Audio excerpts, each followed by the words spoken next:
want to give you an updated list of my top tips to be super healthy. A lot of these tips I'm going to share with you are based on my mistakes. And if you apply these tips, you're going to solve a lot of your health problems. Let's start with tip number 1. You only want to eat when you're hungry, and you don't want to eat if you're not hungry. This sounds too simple, right? For years, right at the end of dinner, I snacked constantly. I never really paid attention to my hunger. I just liked food and I just kept eating. But if you were just to wait until you're actually hungry and eat, your body would do so much better. Don't eat if you're not hungry. Number 2, drink liquid when you're thirsty, and don't drink if you're not thirsty. This idea that we have to drink so much liquid is based on false information. You're diluting electrolytes, especially sodium. Now we can end up with a situation where you're creating more dehydration when you're drinking more liquid. The next tip relates to that tip I just mentioned. I find that when I drink carbonated water, I feel more hydrated. When I drink regular water,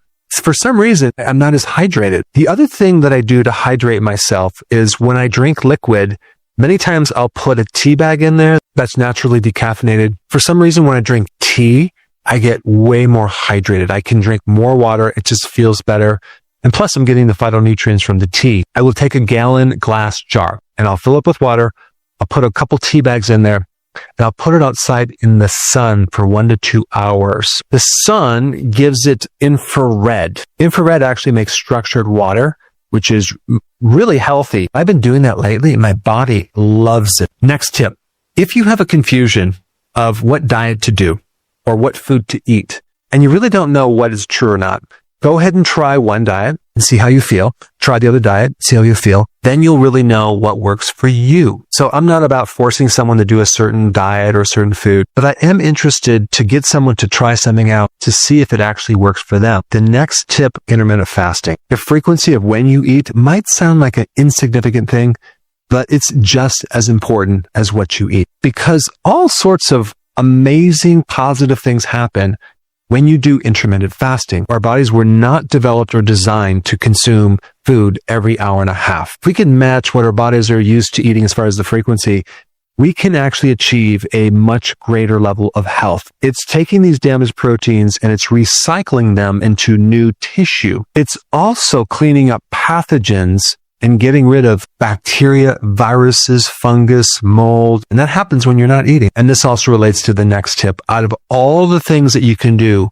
that's bad for you, it's snacking, eating between meals. Why? Because again, it spikes that insulin, especially if you're snacking on junk food. Out of all the things that a person could do to improve health, if they just got rid of their snacking, that would create a huge change, even if they don't change their diet. The next tip, too much carb.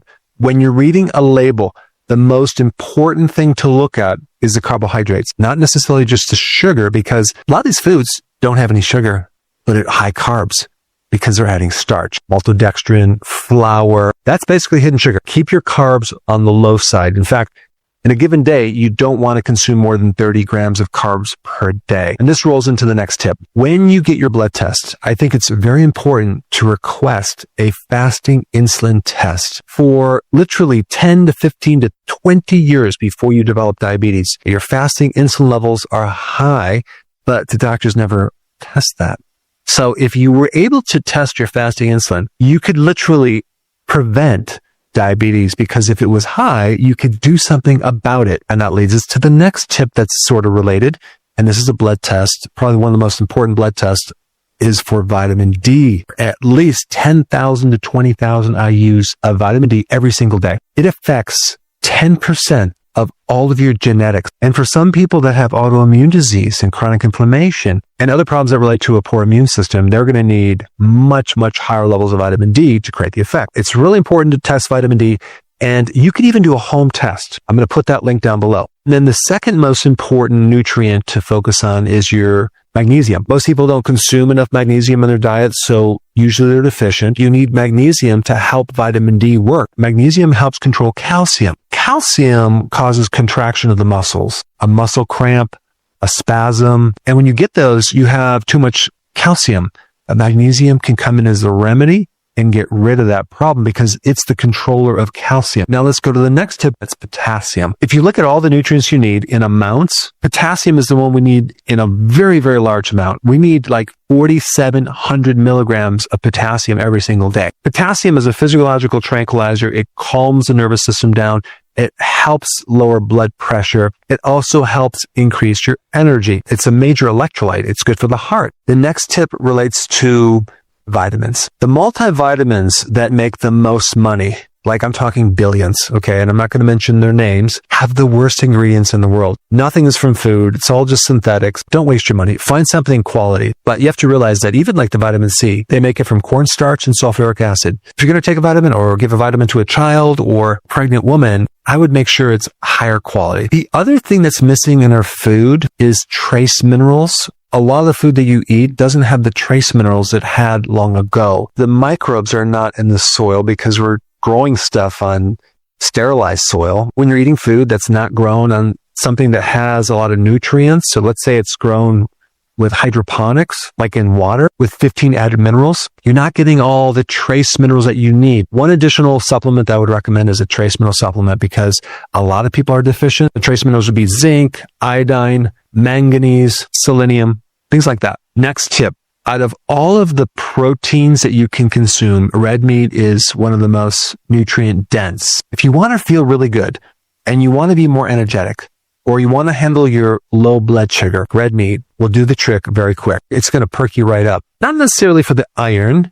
It's actually from the protein because our bodies really need sufficient protein, and grass-fed red meat will give you the highest quality. Next tip. If you're like me and you have a history of a lot of antibiotics, realize that a lot of your problems now could be related to the antibiotics. We were told that when we take an antibiotic that those microbes will come back. A lot of strains do come back, but not to the level where they should be. And one of the most powerful things you can do is make your own probiotic yogurt-like mixture, which creates some of the most amazing effects in your body. And when you watch the video that I will put down below, read the comments. It's going to be mind-blowing. People are noticing all sorts of amazing, cool effects from that. But all we're doing is we're replacing the microbes that used to be in our gut long ago before we took an antibiotic. Next tip is overtraining kills your testosterone. If you overtrain and don't let your body recover, not only are your hormones going to be messed up, but you will not achieve the gains and the improvements that you could. And you're going to find your energy is going to go down, down, down, down. And so many other issues can occur, especially with inflammation. Next tip, if you go off the wagon and you eat too many carbs, what you should do is take vitamin B1 because you just depleted B1 and that's going to create more anxiety and stress, which could cause you to eat more of the wrong foods. Take more B1 to repair some of the damage and also get rid of some of the side effects that are occurring because you just ate that carb. Next tip, be careful of taking any iron supplements. Out of all the nutrients, iron is the one that doesn't really leave your body. Probably the only time I would recommend taking an iron supplement is if you are menstruating and you lost blood. But even then, the type of iron I would take would be a food source, either beef liver or liver tablets, but not the type of iron in those supplements. Next tip, if you're over 50 years old and let's say you have fatty arms or you have extra fat or cellulite on your body, chances are you may have a bit of atrophy, not necessarily fat. And if you don't differentiate that, you can go on a diet for a long period of time and it looks like you may be losing a little weight, but don't really ever see anything significant because it's age-related atrophy of the muscle. Biggest thing to prevent that is regular, consistent exercise, weight training, and magnesium too. Next tip, if you ever in your life get any surgery for any reason, always take a good amount of vitamin D right before it. I would take at least 50,000 IUs of vitamin D3, maybe up to 100,000 IUs 3 days before the surgery, because hands down, the outcome of any surgical procedure is going to be so much better if you have enough vitamin D. Another really important time to take vitamin D is when you're pregnant and you're lactating, breastfeeding. Super important for you and the baby, because if you're deficient in vitamin D, you're going to get postpartum depression. The child can end up with all sorts of weaknesses. Lastly, I think this is really super important. Invest in a good water filter. When you drink city water, There's going to be some forever chemicals in there. I just tested my water, and I have 2 filters, and it had a chemical that was 78,000 times higher than normal. The point is, you need to invest in some type of filter. Don't drink the tap water.